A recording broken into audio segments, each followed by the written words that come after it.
Welcome back to Passionately Catholic. All right, something I want to talk about today, a little bit sensitive. If you got little ears around, okay, little kiddo ears around, you might want to pause the video, add it to your watch later list, come back to this one a little bit later because we're going to talk about sex, okay? Sex in marriage, sex outside of marriage. Now, some people feel like the church is so old school. Like, why forbid fornication? Why say that you can't have sex until you're married? Why can't I have sex with my boyfriend or girlfriend? Why can't I have sex with my fiance? You know, we're going to be getting married in 6 months or 8 months and 2 months or 2 days, okay? Why can't we have sex before we're married? Why would the church require this? Well, you know, there's so many answers to this question. I just want to take a look at one today, okay? And this is in the act of sex. There are hormones, endorphins released. One that I want to share is oxytocin, okay? Things are released in the body of males and females in the act of lovemaking, like oxytocin, for example, that is especially powerful in a female's body, and it has special properties. It does special things to us, like it helps us trust each other more. It helps us bond with each other more, okay? The bonding is huge with oxytocin. There's a closeness that it can make us feel. It can help us forget maybe negative past experiences. Now, especially in a woman's body, oxytocin will be released especially 3 times, like when she has sex, when she gives birth to a baby, and when she nurses a baby. Now, there's huge advantages to this. Like if you give birth to a baby and you start nursing a baby, like that's awesome. Like you need the oxytocin to help you bond, all those endorphins to help you bond with that baby, connect with that baby, right? That you'll do anything for that baby because that baby can't do anything else for itself. It needs you for everything, for crying out loud, okay? So that's so helpful and beneficial, right? And forgetting about past experience, like forgetting about the discomfort of childbirth, right? That's super valuable, okay? In terms of marriage,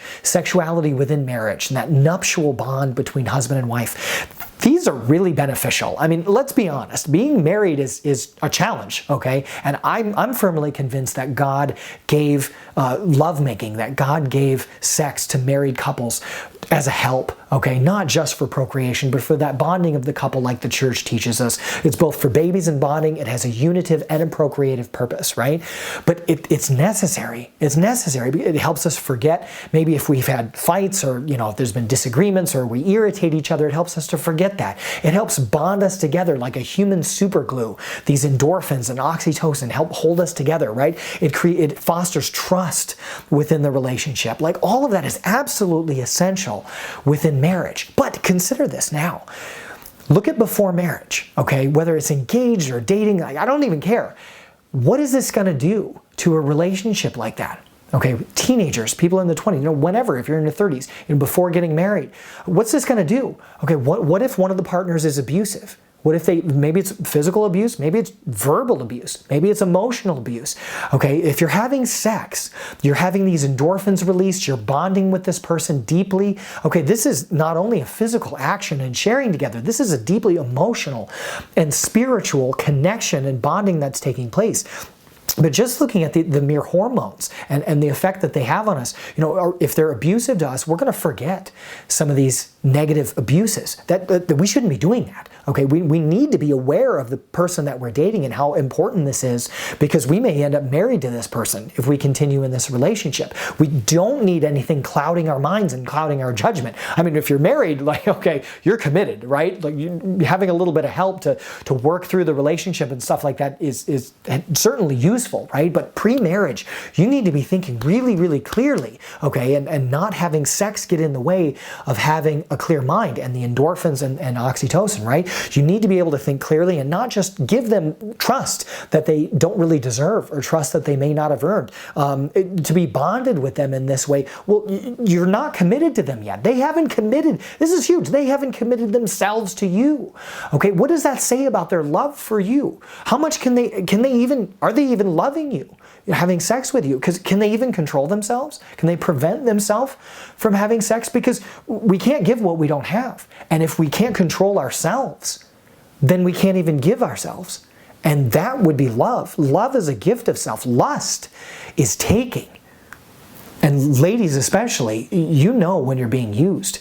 Okay, guys, I'm sure that you do too, but it tends to be the other way. Guys tend to use ladies, they tend to use them more to get sex. They may give them emotional bonding. They may give them, good feelings in the relationship. They may give them, some emotional support to get sex. But ladies also use guys too. I mean, ladies will give guys sex to feel loved and to feel an emotional connection and to feel, like they're worth something because they have a guy, right?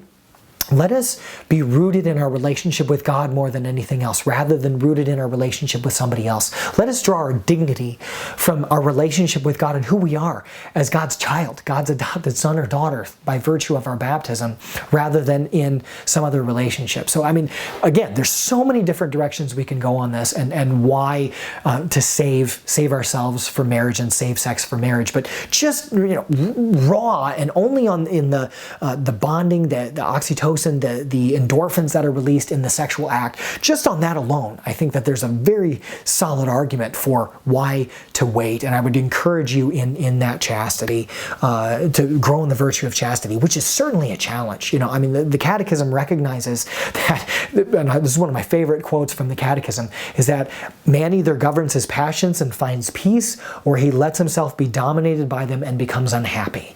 Okay, and that's right in the paragraph on chastity. Okay, but I think it applies to so many things. Either we govern our passions and we find peace, or we let ourselves be dominated by our passions, our desires, and we become unhappy. I hope this was useful to you today. If you liked it, be sure to like. If you want more from Passionately Catholic, be sure to subscribe. Click that all bell icon so that YouTube will have to notify you every time we post a new video.